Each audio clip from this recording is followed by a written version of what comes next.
There's no feeling more intense than starting over. If you deleted your homework the day before it was due, as I have, or if you left your wallet at home and you have to go back after spending an hour in the commute. If you won some money at the casino and then put all your winnings on red but it came up black. If you got your best shirt dry cleaned before a wedding and then immediately dropped food on it. If you won an argument with a friend and then later discovered that they just returned to their original view. Starting over is harder than starting up. If you're not ready for that, like if you've already had a bad day, then what you're about to go through might be too much. Feel free to go away and come back. I'll be here. Alright, thanks for coming with me on this trip. I'll understand if you have to take a break at any point. Just find a safe place to stop and quit the game. And don't worry, I'll save your progress, always, even your mistakes.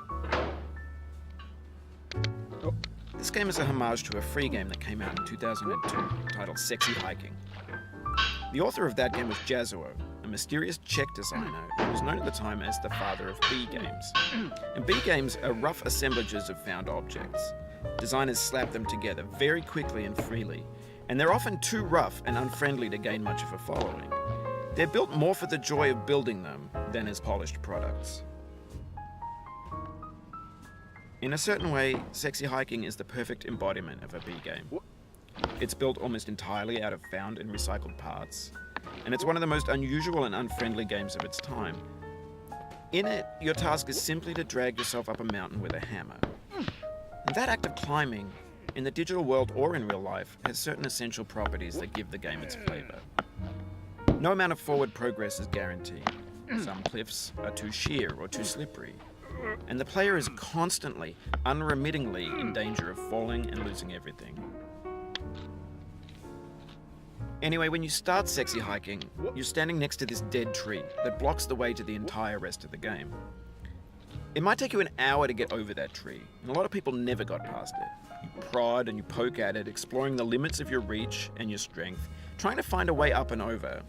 And there's a sense of truth in that lack of compromise. Most obstacles in video game worlds are fake. You can be completely confident in your ability to get through them once you have the correct method or the correct equipment or just by spending enough time.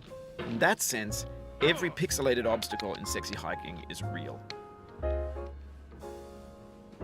The obstacles in Sexy Hiking are unyielding, and that makes the game uniquely frustrating.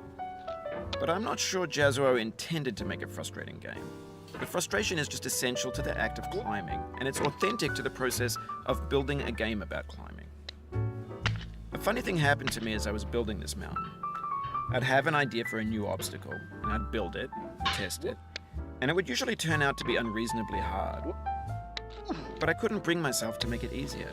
It already felt like my inability to get past the new obstacle was my fault as a player rather than as a builder. Imaginary mountains build themselves from our efforts to climb them, and it's our repeated attempts to reach the summit that turns those mountains into something real. When you're building a video game world, you're building with ideas, and that can be like working with quickset cement. You mold your ideas into a certain shape that can be played with, and in the process of playing with them, they begin to harden and set until they're immutable, like rock. And at that point, you can't change the world. Not without breaking it into pieces and starting fresh with new ideas. For years now, people have been predicting that games would soon be made out of prefabricated objects, bought in a store and assembled into a world. And for the most part, that hasn't happened, because the objects in the stores are trash. I don't mean they look bad or that they're badly made, although a lot of them are. I mean they're trash in the way that food becomes trash as soon as you put it in the sink.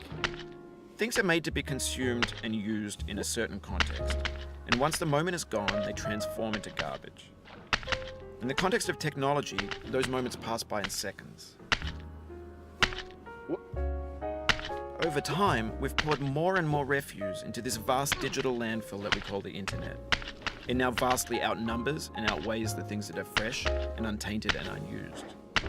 When everything around us is cultural trash, trash becomes the new medium, the lingua franca of the digital age. And you can build culture out of trash. But only trash culture. B games, B movies, B music, B philosophy. Maybe this is what digital culture is.